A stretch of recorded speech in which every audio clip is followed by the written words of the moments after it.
de este podcast. ¿Qué tal? ¿Cómo están ustedes? Gracias por la invitación, como siempre. Por favor, Alberto, un placer. ¿Cómo tomás este veto confirmado y este veto rechazado? Bueno, en el contexto de lo que estábamos imaginando que podía suceder, es decir, un gobierno nacional que no tiene mayoría parlamentaria propia y que inclusive tiene muchas dificultades para conseguir ese tercio que se necesita para confirmar eventualmente un veto, creo que el gobierno ha sido ganancioso en ese proceso, ¿no? Porque el tema más picante, el tema que más complicaciones le podía traer al equilibrio fiscal, era el tema jubilatorio, que es donde efectivamente consiguió sostener el veto, y en el tema de la discapacidad, ahí no consiguió el número suficiente para sostenerlo y tiene todavía una estrategia alternativa que pasa por judicializar la decisión del Congreso, que obviamente será un tema controversial, pero que todavía le genera alguna expectativa de poder detener esa parte del proceso legislativo que obviamente no encaja con las intenciones que tiene el Gobierno Nacional de cerrar las cuentas fiscales como prioridad para combatir la inflación. Te diría que en ese contexto, creo que ayer sí hubo un ganador, ese 1-1, hay que leerlo en el contexto económico y las razones que el gobierno esgrimió para sostener el veto que el presidente llevó adelante. Ahora, Alberto, la parte fundamental acá será y es la relación con los gobernadores, porque se necesita mucho de buena relación. Tenemos también después de lo que fueron las listas oficialistas, de que los candidatos que se dieron a conocer, y esta buena relación, me parece que también hay mucho de ello. Hay mucho de eso y también hay mucho de un tiempo electoral, ¿no? Estamos, como bien decían ustedes, en momentos muy próximos a lo que fue el cierre de las listas para diputados nacionales y senadores nacionales en todo el país. Eso, por supuesto, dejó a alguna gente contenta y a alguna gente herida en el ámbito político.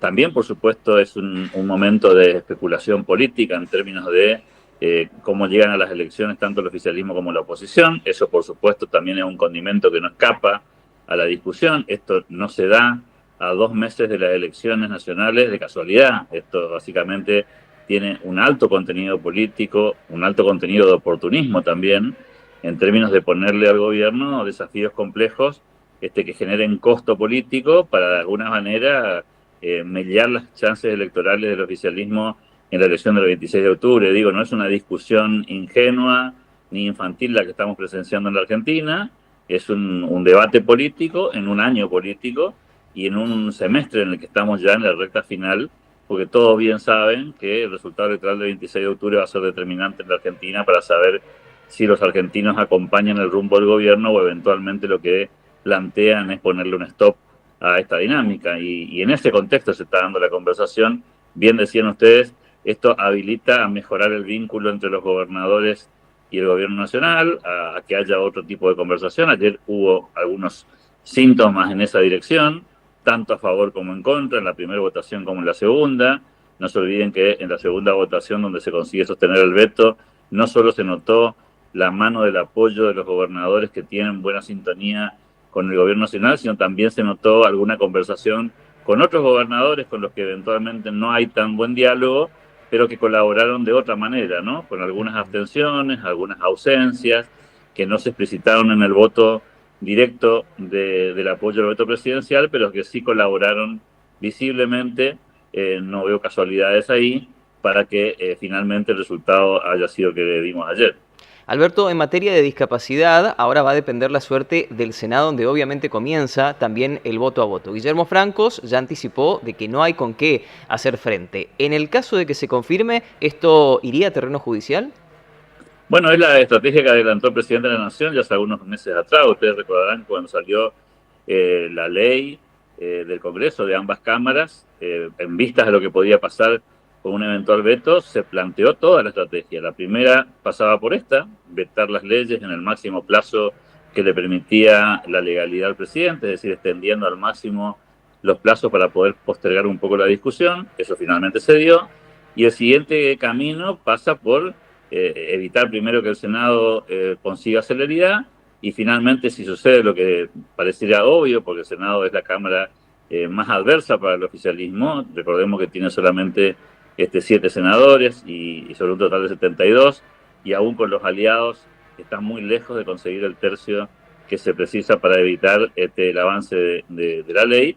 El siguiente paso sería la judicialización. El argumento que tiene el gobierno nacional en esto es que los legisladores quizás incurrieron en un inconveniente de orden pragmático, que es que al no establecer de qué partidas presupuestarias se dispone para poder hacer frente a estas erogaciones, queda, si se quiere, un poco en el aire la pretensión de incrementar un gasto que no tienen contrapartida en ingresos.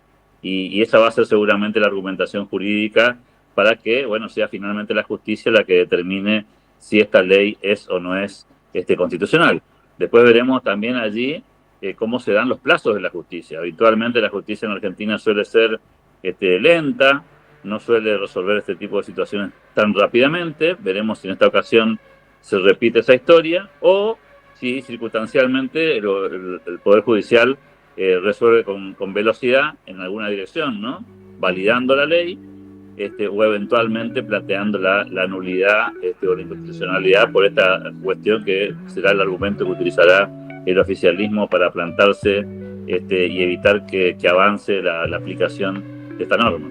Uh-huh. Seguramente es un tema que esto da mucho por hablar, la relación con los gobernadores, qué va a decidir finalmente el presidente Javier Milei, si va a flexibilizar o no con sus decisiones, pero bueno, eso lo veremos. Alberto, muchísimas gracias por tu tiempo, muy amable como siempre. A ustedes por la gentileza. Nordeste Podcast. Los mejores momentos de la radio de tu vida. Nordeste y vos. ¿Conectados? Siempre.